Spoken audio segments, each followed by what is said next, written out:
Olá, boa noite. Meu nome é Carlos Kujert, faço parte do time da Saúde Mental Extrema. Nós ajudamos pessoas que querem parar de usar o álcool, a droga, sem o processo de internação. Então, conforme combinado ontem, eu fiquei de passar aqui sobre a nova lei, né? A lei 11.343. 11.343. Então, a gente vai começar falando. Eu tentei colocar na tela que ficou meio pequeno, mas eu vou lendo ela aqui no meu celular. E depois, se você tiver alguma dúvida, você pode buscar lá no Google, que tem lá a lei já, das novas diretrizes da Lei 11.343. Então, vamos lá. Deixa eu achar aqui a minha tela. Tem bastante coisa aqui para nós.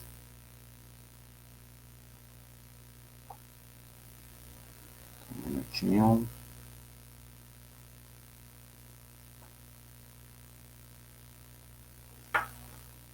Eu vou ler só a parte da lei que fala, porque ela fala também da repressão, da questão do tráfico e tal. Eu vou ler só as questões do tratamento, para nós estudar aqui junto.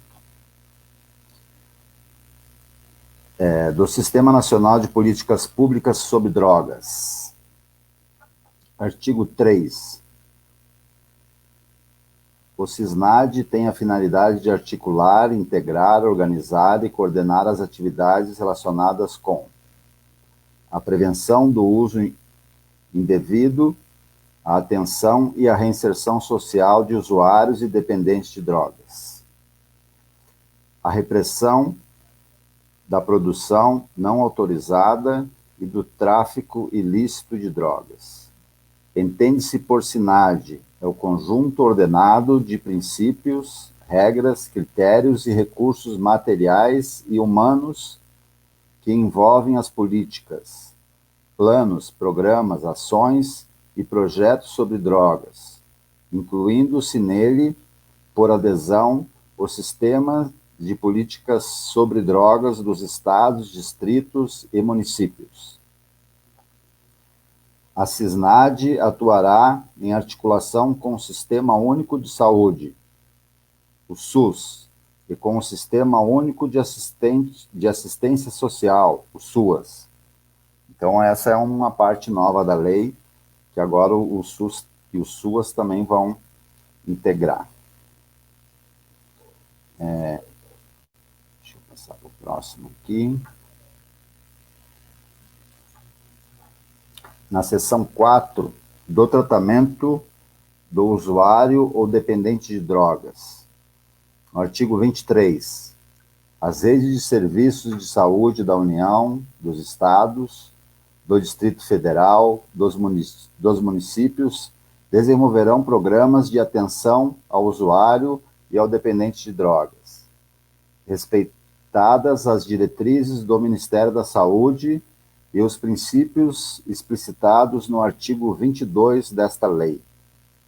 Obrigatória a provisão orçamentária adequada. No artigo 23A. O tratamento do usuário ou dependente de drogas deverá ser ordenado em uma rede de atenção à saúde com prioridades para as modalidades de tratamento ambulatorial, incluindo, excepcionalmente, formas de internação em unidades de saúde e hospitais gerais, nos termos de normas dispostas pela União e articuladas com os serviços de assistência social em etapas que permitam. Artigo 1. Articular a atenção com ações preventivas que atinjam toda a população. Orientar-se por protocolos técnicos pré-definidos baseados em evidências científicas, oferecendo atendimento individualizado ao usuário ou dependente de drogas, com abordagem preventiva e sempre que indicado ambulatorial.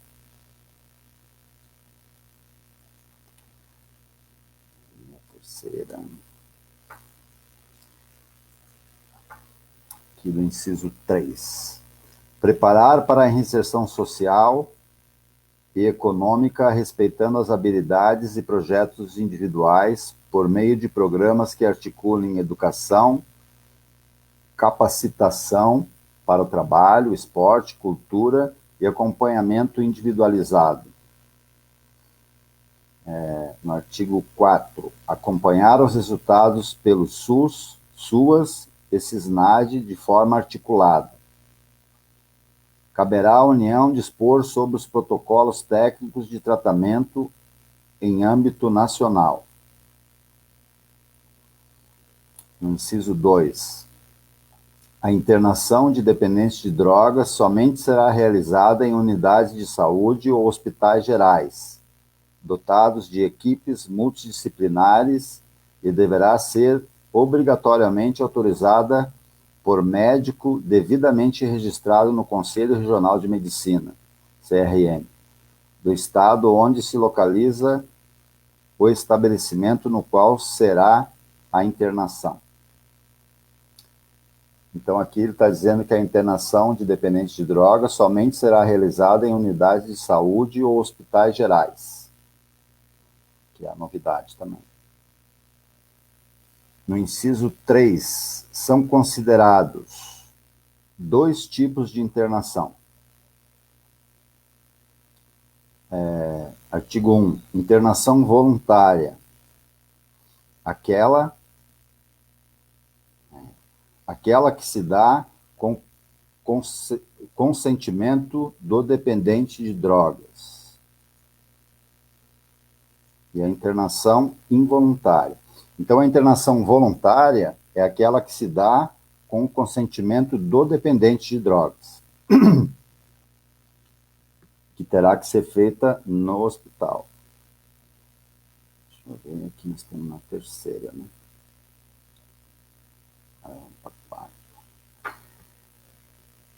Artigo 2º, a internação involuntária é aquela que se dá sem o consentimento do dependente, a pedido de familiar ou responsável legal, ou na absoluta falta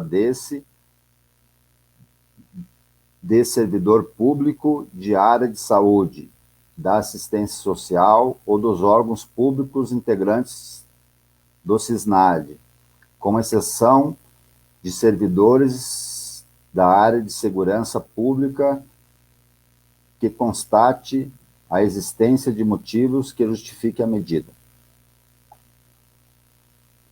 Artigo 4º. A internação voluntária deverá ser procedida de declaração escrita da pessoa solicitante de que optou por este regime de tratamento. Então, o próprio dependente tem que escrever lá a declaração que optou por esse tratamento. Artigo 2º.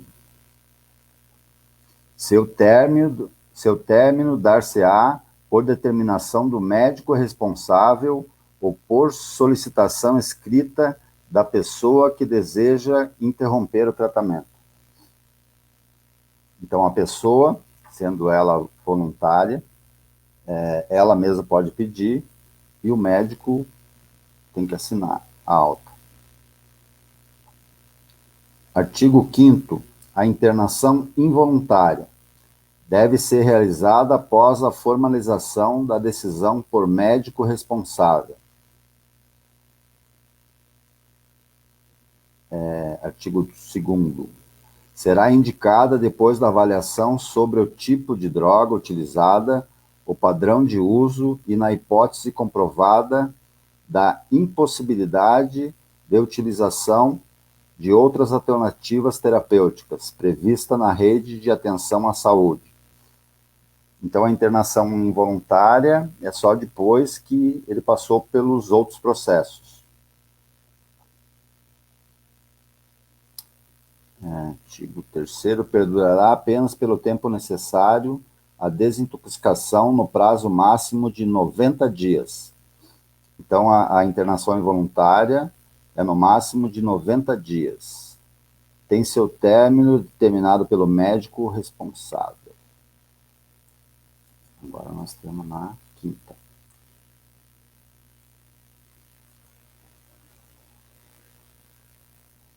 Bastante coisa, né?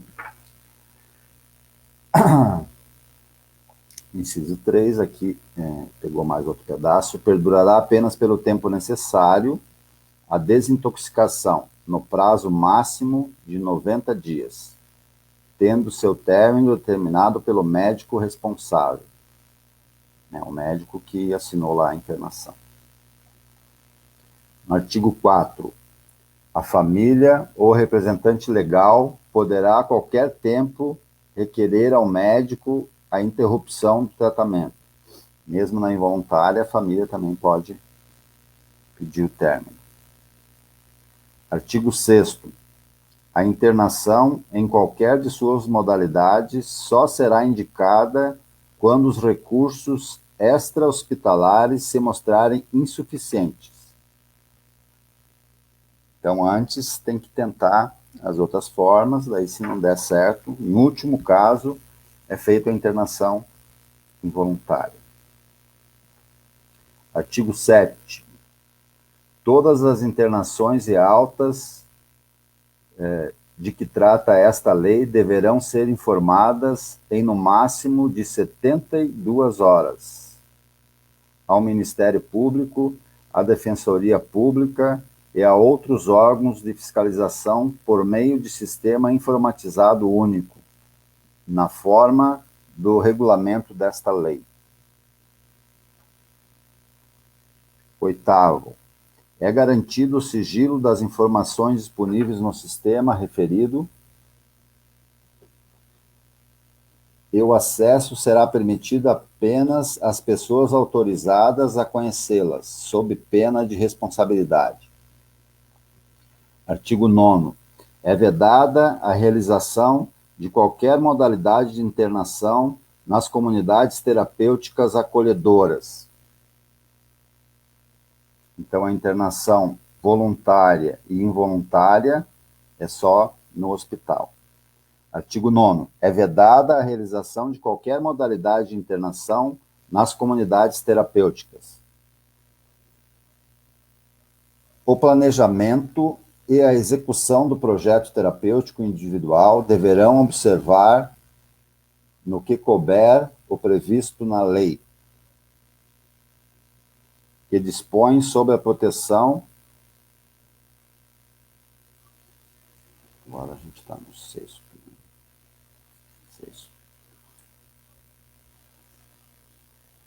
Artigo 23 do Plano Individual de Atendimento.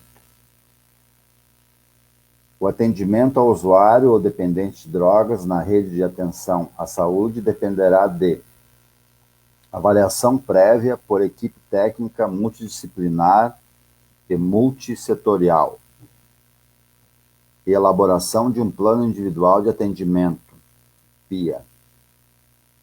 Artigo 1º.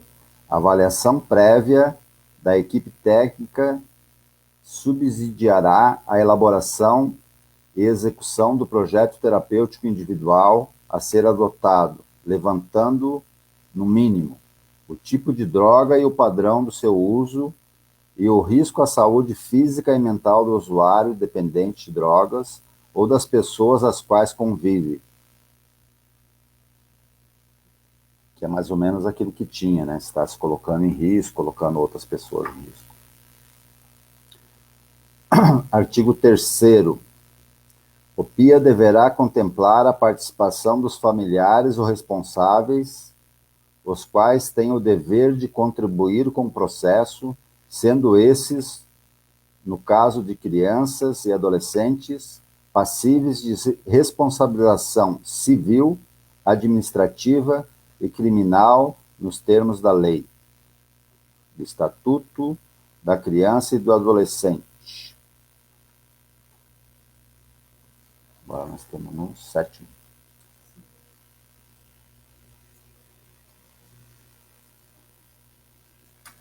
Artigo 4º. O PIA será inicialmente elaborado sob a responsabilidade da equipe técnica do primeiro projeto terapêutico que atender o usuário ou dependente de drogas, e será atualizado ao longo das diversas fases do atendimento. Artigo 5º. Constarão no plano individual, no mínimo, os resultados da avaliação multidisciplinar, os objetivos declarados pelo atendimento, a previsão de suas atividades de integração social ou capacitação profissional. Artigo 4º. Atividades de integração e apoio à família. Formas de participação da família pelo efetivo cumprimento do plano individual. Artigo 6º. Designação do projeto terapêutico mais adequado para o cumprimento do previsto no plano e as medidas específicas de atenção à saúde do atendido. O PIA será elaborado no prazo de até 30 dias da data do ingresso no atendimento. As informações produzidas na avaliação e as registradas no plano individual de atendimento são consideradas sigilosas. Agora, o 8º.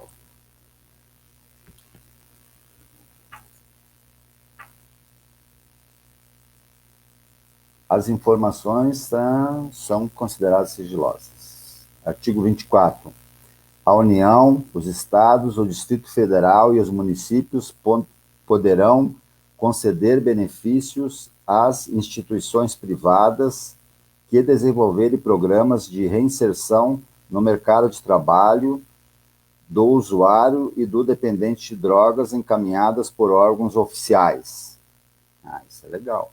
Vou ler de novo. A União, os Estados, o Distrito Federal e os municípios poderão conceder benefício às instituições privadas que desenvolverem programas de reinserção no mercado de trabalho do usuário e do dependente de drogas encaminhados por órgãos oficiais. Quer dizer, após o tratamento, eles vão fazer uma parceria com a iniciativa privada para fazer essa... Na outra lei não tinha essas questões. Artigo 25. Bastante coisa, né? As instituições da sociedade civil, sem fins lucrativos, com atuação nas áreas da atenção à saúde e da assistência social, que atendam usuários ou dependentes de drogas, poderão receber recursos do FUNAD, condicionados à sua disponibilidade orçamentária e financeira. Artigo 26. O usuário e o dependente de drogas que, em razão da prática de infração penal, estiverem cumprindo pena privativa de liberdade ou submetidos a medidas de segurança, têm garantido os serviços de atenção à saúde definidos pelo respectivo sistema penitenciário.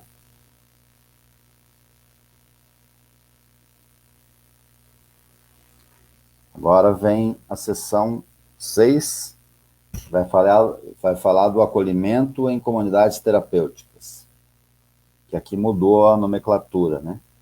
Então, antes a gente entendia internação voluntária na comunidade. Agora mudou o termo.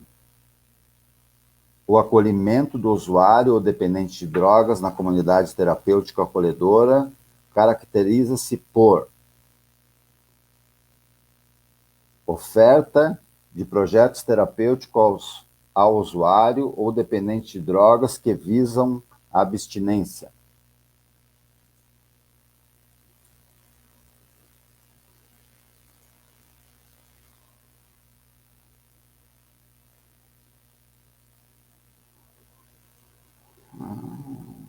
Tá, aqui estou repetindo de novo. vou ler de novo aqui. Do acolhimento em comunidades terapêuticas acolhedoras. O acolhimento do usuário ou dependente de drogas na comunidade terapêutica acolhedora caracteriza-se por oferta de projetos terapêuticos ao usuário ou dependente de drogas que visam a abstinência, adesão e permanência voluntária, formalizadas por escrito, entendida como uma etapa transitória para a reinserção social e econômica do usuário ou dependente de drogas. Artigo 3º. Ambiente residencial propício à formação de vínculos com convivência entre os pares, atividades práticas de valor educativo e a promoção do desenvolvimento pessoal vocacionada para acolhimento ao usuário ou dependente de drogas em vulnerabilidade social. Artigo 4º. Avaliação médica prévia. Artigo 5º. Elaboração de plano individual de atendimento na forma do artigo 23b dessa lei. Artigo 6º. Vedação de isolamento físico do usuário ou dependente de drogas.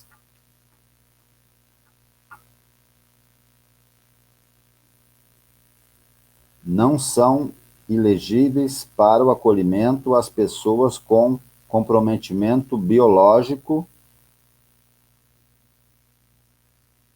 que é no caso, por exemplo, esse comprometimento biológico, daí as outras eu não peguei aqui no print. Que aqui, no caso, está falando que na comunidade terapêutica não pode ter, por exemplo, esquizofrênico, pessoas que têm uma outra comorbidade, por exemplo, não pode estar na comunidade terapêutica. Bipolar, síndrome do pânico, essas questões têm que ser na internação voluntária. Então, basicamente, né, o que mudou é a internação voluntária, que antes a gente entendia como a comunidade terapêutica, é feita no hospital, assim como a internação involuntária também.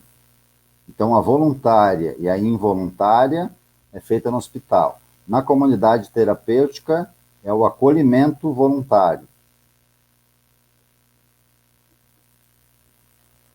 E, segundo a lei, não é mais permitido, por exemplo, pessoas com outras comorbidades, como era permitido antes, né?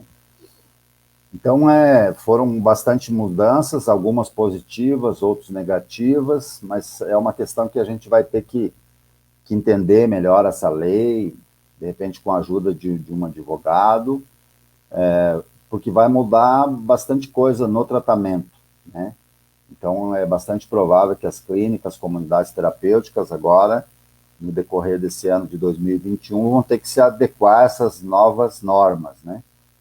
Mas eu acho que era importante a gente saber da existência, primeiro, dessa lei, e saber das mudanças, né? Porque a parte que eu achei assim, mais interessante foi essa questão da reinserção social, né? Que a política pública sobre drogas não olhava para esse lugar, né? Então, se pensava no tratamento do sujeito, do dependente químico, do usuário de drogas, e depois que terminava o tratamento, não tinha um programa estabelecido, né? E agora eles estão pensando, está na lei, se está na lei, eles vão ter que cumprir agora. Antes não estava na lei, né? Agora está escrito lá. Essa questão da parceria privada com as empresas. Então, a pessoa passa pelo tratamento, mesmo essa que está na comunidade terapêutica, então todos os dados vão estar num lugar só, num sistema integrado lá pela SINAD, né? Então eu achei bastante interessante, porque aí a internação vai ser feita pelo SUS também, nos hospitais. Então eles vão ter que arrumar, né? Provavelmente os hospitais aí vão ter uma ala lá separada para o tratamento da dependência química, ou um determinado hospital vai fazer esse trabalho. Então, eu acho que a atenção já está melhorando, e isso é uma conquista que nós todos fizemos parte, né? A gente já está lutando por isso há bastante tempo. Então, tem questões que são positivas e outras não tão positivas, né? Provavelmente vai ter uma fila, aí a gente não sabe ainda como que vai se dar isso, né? E o Ministério da Saúde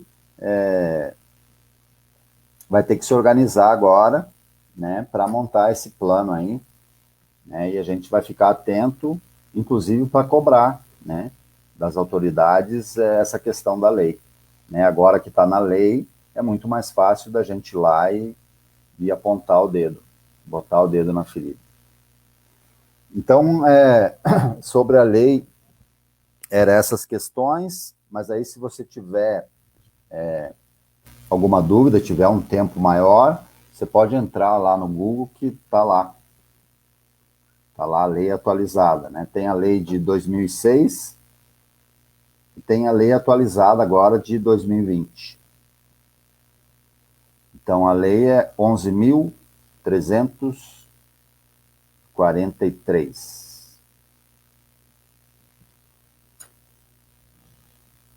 Hoje a gente vai fazer a live um pouco mais curta, porque nós vamos ter o jogo aí, e o pessoal tá querendo assistir o jogo. Mas eu acho muito importante essas informações, e elas vão ficar, né, na nossa página, nesse canal. E agora vocês estão entendendo um pouco mais, né, do motivo também dessas lives, desse novo planejamento de focar no tratamento do álcool e da droga sem o processo de internação, né? Então, nós devemos acreditar e apostar naquilo que vai dar certo no futuro. Aquilo que deu certo no passado, de repente, não vai funcionar mais, né? Então, a gente tem que olhar para o horizonte, para frente, e nos adaptar, né? Eu faz 20 anos que trabalho com isso, e a gente estava acostumado nesse processo, e agora todos nós vamos ter que nos adaptar a essa nova lei, né? Então, algumas questões vão ser levantadas, aí nós vamos reunir com as pessoas, com os grupos que são responsáveis por esse processo, e vamos ver as mudanças aí que a gente vai conseguir fazer nesse período aí, desse ano que está começando, né? Mas eu acho bastante importante a gente olhar, estudar, né? Eu quero ver se eu consigo fazer isso amanhã, lá no local onde a gente trabalha, para a gente estudar melhor essa lei, para ver as mudanças que a gente vai ter que fazer nesse processo e assim por diante. Mas eu acho bastante importante essa evolução, né?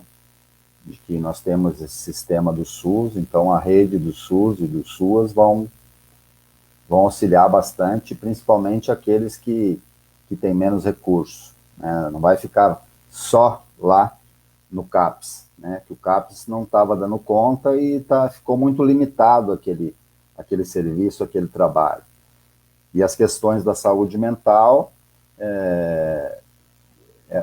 como eu venho falando nas lives, é um tratamento que ele é caro, precisa do psicólogo, do psiquiatra, né? E a gente vai ver como que eles vão organizar agora essa rede, mas só de ter acesso mais rápido, né, do que no CAPS ao psiquiatra já é bastante coisa, né? Porque no tratamento que ele vai ter lá no regime hospitalar, ele já vai sair de lá com medicamento, provavelmente o SUS também vai colocar esse medicamento lá de uma forma gratuita, então eu acho que vai auxiliar bastante, né? Porque a medicação também é cara, né? Qualquer remédio aí para depressão, para ansiedade, para esquizofrenia, no mínimo aí R$300, R$400.